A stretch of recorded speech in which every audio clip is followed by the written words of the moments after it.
Bollywood silver screen presenting you are one of अस।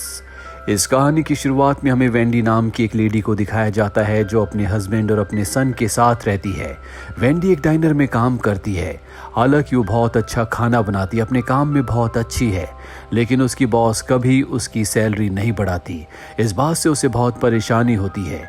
अब रात को रेस्टोरेंट बंद होने के बाद जब वो खाना फेंकने बाहर जाती है, तभी उसके पास एक होमलेस इंसान आता है और उससे खाना मांगता है। वेंडी उसे बचा कुचा खाना दे देती है जो वो फेंकने वाली थी। वेंडी को आदमी कहता है कि तुम हम में से एक हो, और इसके बाद वहां से चला जाता है।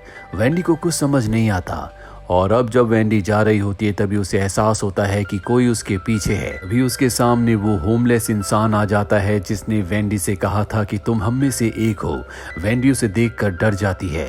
वो वेंडी से कहता है कि जो दवाइयाँ तुम खाती हो उन दवाइयों को खाना बंद कर दो, वो तुम्हारी शक्तियों को तुम्हारे अंदर ही सप्रेस करके रखती है।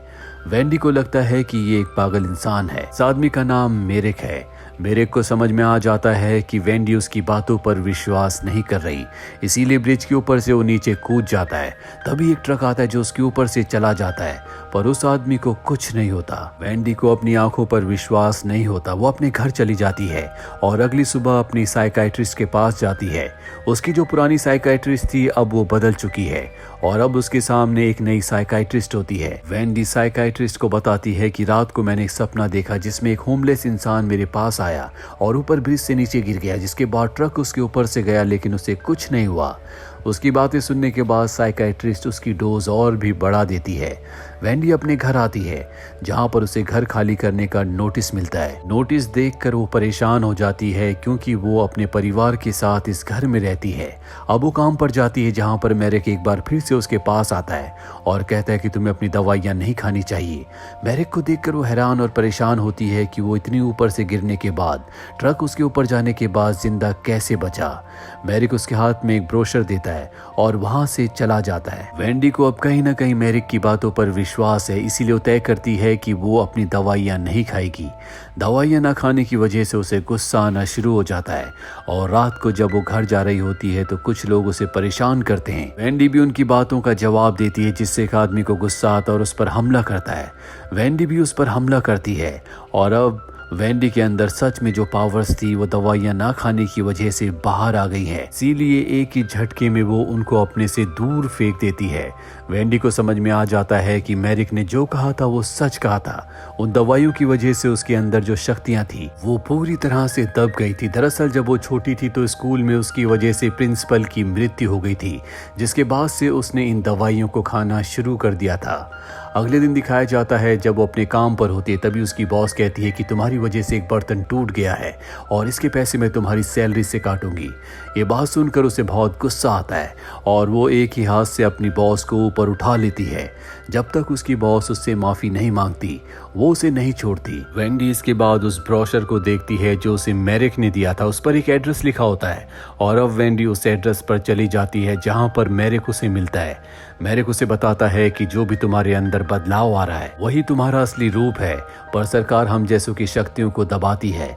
तुम्हारी साइकाइट्रिस्ट भी सरकार के साथ मिली हुई है और अब वेंडी किसी भी कीमत पर सच का पता लगाना चाहती है, इसीलिए रात को साइकाइट्रिस्ट के ऑफिस में जाती है जहां पर बहुत सारी फाइल्स होती हैं और इन फाइल्स में से एक फाइल एल्मार की भी होती है जिसे वो पहले से जानती है। एल्मार के माता पिता उसे लॉयर बनाना चाहते हैं लेकिन उसे लॉयर बनने में कोई दिलचस्पी नहीं है। वो हमेशा सुपर हीरोज की कॉमिक्स पढ़ता रहता है। वेंडी को समझ में आ जाता है कि जो शक्तियां उसके अंदर है उसी तरह की शक्तियां एल्मार के अंदर भी है, इसीलिए साइकाइट्रिस्ट से उसका भी इलाज चल रहा है। अब वो एल्मार को सब कुछ बताने के लिए उसकी विंडो से उसके घर में जाती है।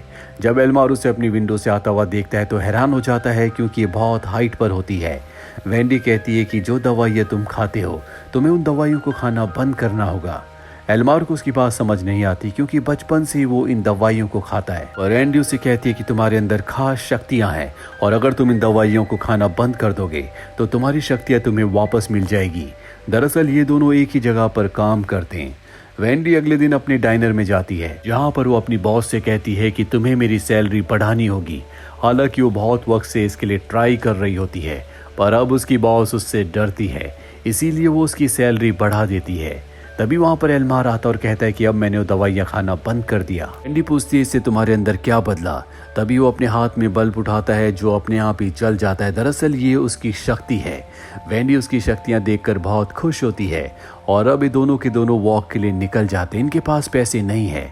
वेंडी देखती है कि सामने एक एटीएम है। वो एक ही किक मारकर एटीएम को तोड़ देती है और उसके अंदर से सारे पैसे निकाल लेती है। ये दोनों एंजॉय करने के लिए एक बार में जाते हैं जहां पर ये देखते हैं कि कुछ लड़के लड़कियों को परेशान कर रहे हैं।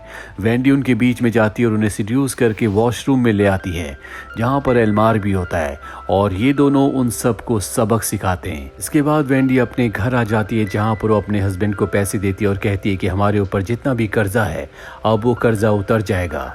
वही हमें उस लड़के को दिखाया जाता है जिसे वेंडी ने सबसे पहले मारा था। उसे बहुत ज़्यादा चोट होती है इसीलिए वो पुलिस के पास जाता है और बताता है कि एक लड़की ने मुझे मारा है। पुलिस वाले उसकी बातों पर विश्वास नहीं करते पर तभी वहाँ पर साइकाइट्रिस्ट आ जाती है और बताती है कि जिस लड़की ने इन सबको मारा था उसके अंदर सच में सुपर ह्यूमन की पावर है।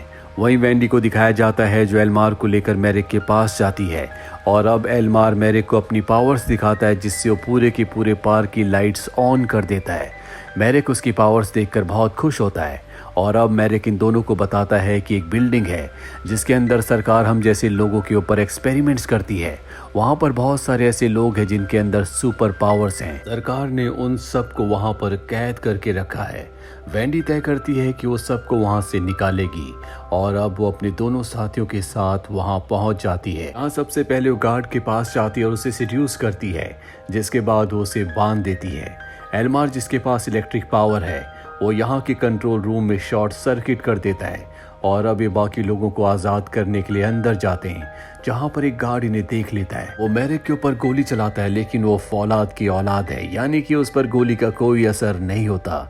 ये तीनों के तीनों भागकर बाहर आ जाते हैं पर चारों तरफ से इन्हें गार्ड्स घेर लेते हैं और अब एल्मार जिसके पास बिजली की इलेक्ट्रिक पावर है वो एक ही झटके से सभी को मार देता है।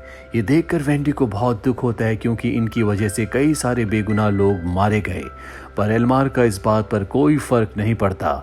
उसे अपनी शक्तियों पर घमंड है। वो अब अपने आप को एक सुपर हीरो समझता है। एरिक को भी एल्मार की इस हरकत पर बहुत गुस्सा आता। वो कहता है कि तुम जैसे लोगों की वजह से सरकार हम जैसे लोगों को बंदी बनाती है। इसके बाद वेंडी अपने घर आ जाती है जहां उसके हस्बैंड को अब उस पर शक है कि उसका किसी के साथ अफेयर है।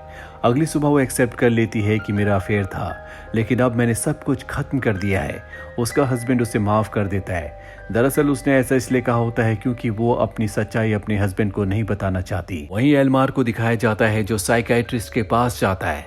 साइकाइट्रिस्ट को नहीं पता कि वो अपनी दवाइयाँ नहीं लेता। एल्मार साइकाइट्रिस्ट को कहता है कि मुझे एक जगह दिखती है, वहाँ पर मैंने मैरिक नाम के एक आदमी को देखा और अब पुलिस और साइकाइट्रिस्ट के साथ वो उस जगह पहुंच जाता है जहां पर मैरिक को पकड़कर एक बार फिर से उसी जेल में डाल दिया जाता है जहां से अपने जैसे लोगों को आज़ाद करवाना चाहते थे। दरअसल मैरिक खुद भी कभी इसी जेल में था। एल्मार इसके बाद वेंडी के घर जाता और बताता है कि मैरिक को पुलिस ने पकड़ लिया। साथ ही वो वेंडी को अपने साथ चलने के लिए कहता है। वो कहता है कि मैं चाहता हूँ कि हम दोनों हमेशा एक दूसरे के साथ रहें पर वेंडी मना कर देती है क्योंकि वो अपने हस्बैंड से अपने बच्चे से बहुत प्यार करती है। एल्मार वहाँ से निकल जाता है। उसे जाते हुए वेंडी का हस्बैंड देख लेता है। वो वेंडी के पास आता और कहता है कि मैं समझ गया, इसी इंसान के साथ तुम्हारा अफेयर था और तुम अब भी मुझे धोखा दे रही हो। हालांकि वेंडी अपने हस्बैंड को सच्चाई नहीं बताना चाहती लेकिन अब वो उसे सच्चाई बता देती है कि मेरे अंदर सुपर ह्यूमन पावर्स हैं। उसका हस्बैंड उसकी बात पर विश्वास नहीं करता। गुस्से में वेंडी उसे उठाकर फेंक देती है। वहाँ पर जितने भी गेस्ट होते हैं सब के सब ये देख लेते हैं, जिसमें वेंडी का बेटा भी होता है। वेंडी की सच्चाई अब सबको पता चल चुकी है, इसीलिए वेंडी वहां से भाग जाती है। वही एल्मार को दिखाया जाता है जो अपने घर पर होता है। उसके माता पिता हमेशा उसे लॉयर बनने के लिए फोर्स करते थे, इसीलिए वो उनसे नाराज होता है। वो अपने पिता को इलेक्ट्रिक शॉक देता है। तभी वहां पर वेंडी आ जाती है। वेंडी देखती है कि उसने अपने पिता को शॉक देकर बेहोश कर दिया। वो वेंडी से कहता है कि मैं चाहता हूं कि तुम मेरे साथ रहो, पर वेंडी मना कर देती है, जिसके बाद वेंडी को भी वो इलेक्ट्रिक शॉक देता है। वेंडी भी बेहोश हो जाती है और जब उसे होश आता है तो उसके सामने साइकाइट्रिस्ट होती है। दरअसल अब वेंडी उसी जेल में है जिस जेल में मैरिक है। वेंडी को बताया जाता है कि एल्मार्क भागने में कामयाब हो गया और अब वेंडी को यहाँ पर वही दवाइयाँ दोबारा देना शुरू कर दिया जाता है जिससे उसकी शक्तियाँ खत्म हो जाती है। यहाँ वो मैरिक से भी मिलती है लेकिन अब मैरिक हिम्मत हार चुका है। उसे नहीं लगता कि वो इस जेल से कभी निकल पाएगा। साथ ही साइकाइट्रिस्ट को दिखाया जाता है जो कि वेंडी के बेटे को चेक करती है क्योंकि उसे लगता है कि उसके अंदर भी वो शक्तियां हो सकती है जो वेंडी के अंदर है। इसीलिए वो उसे भी वही दवाइयां देती है जो वेंडी को दिया करती थी। वहीं जेल में वेंडी को दिखाया जाता है जिसके पास एल्मार आता है। वो कहता है कि मैं एक बार फिर से तुम्हें कहता हूँ कि तुम मेरे साथ चलो। और वेंडी उसके साथ नहीं जाना चाहती क्योंकि उसे पता है कि वो एक गलत इंसान है। एल्मार को गुस्सा आ जाता है। वो कहता है कि अब मैं तुम्हारे घर जाऊंगा और तुम्हारे हस्बैंड और तुम्हारे बेटे को मार दूंगा। इस बात से वेंडी परेशान हो जाती है। एल्मार के वहां से जाने के बाद बिजली चली जाती है जिससे इनका पूरा का पूरा सिस्टम अनलॉक हो जाता है। सभी कैदी भागना शुरू कर देते हैं। वेंडी भी भागने के लिए बाहर निकल जाती है लेकिन तभी उसके सामने साइकाइट्रिस्ट और बहुत सारे गार्ड्स आ जाते हैं जो उसे घेर लेते हैं। इससे पहले कि वो वेंडी को गोली मारते पीछे से मैरिक आ जाता है जो कि गार्ड्स के ऊपर हमला करता है। वेंडी को बचाने के चलते उसे कई सारी गोलियां लग जाती है। अब क्योंकि वो दवाइयां खा रहा होता है इसीलिए उसकी शक्तियां उसके पास नहीं होती। वो बहुत बुरी तरह से जख्मी हो जाता है और वेंडी के सामने उसकी मौत हो जाती है। मैरिक की मौत से वो बहुत दुखी होती है। वो किसी तरह से यहाँ से बचकर अपने घर जाती है जहाँ पर एल्मार ने उसके परिवार को बंदी बना रखा होता है। वो एल्मार के ऊपर हमला करती है लेकिन उसकी पूरी बॉडी में इलेक्ट्रिक करंट है। इस वजह से उसे बिजली के झटके लग रहे होते हैं। साथ ही उसकी बॉडी में दवाइयों का असर है। जब तक वो असर रहेगा तब तक उसके पास उसकी पूरी शक्तियाँ नहीं आएंगी। तभी उसका हस्बैंड उसे ग्लव्स देता है और कहता है कि तुम इसका इस्तेमाल करो। वेंडी उन ग्लव्स को पहनकर एल्मार के ऊपर हमला करती है जिससे उसे इलेक्ट्रिक शॉक नहीं लगते और अब उसकी बॉडी में जो दवाइयों का असर था वो भी खत्म हो जाता है। उसकी पावर्स उसके पास वापस आ जाती है जिसके बाद वो एल्मार को एक जोरदार धक्का देती है जिससे वो सीधा पूल में गिरता है। पानी में गिरने की वजह से अपने ही करंट से वो खुद ही मारा जाता है। इसके बाद वेंडी अपने बेटे को अपने गले से लगा लेती है। उसे अपने परिवार से बहुत प्यार है लेकिन वो जानती है कि उसका मकसद कुछ और है। वो अपने जैसे लोगों को बचाना चाहती है। साथ ही सरकार जो बिना किसी गुनाह के उनके ऊपर अत्याचार करती है उन्हें सबक सिखाना चाहती है और वो अपने इस मिशन में बहुत हद तक कामयाब भी रहती है। वो बहुत सारे लोगों को बचाती है। कई साल बीत जाते हैं और अब वेंडी के बेटे को दिखाया जाता है जिसके अंदर वेंडी की तरह ही सुपर पावर्स हैं। शायद वो भी आगे चलकर अपनी मॉम का साथ दे। वेंडी हमेशा अपने परिवार के आसपास रहती है। वो दूर से हमेशा उन्हें देखती है और उनकी रक्षा करती है। शायद वेंडी का बेटा भी आगे चलकर उसका साथ दे। और इसी के साथ ही फिल्म ये कहानी यहीं पर खत्म हो जाती है। उम्मीद करते हैं कि ये कहानी आपको पसंद आई होगी।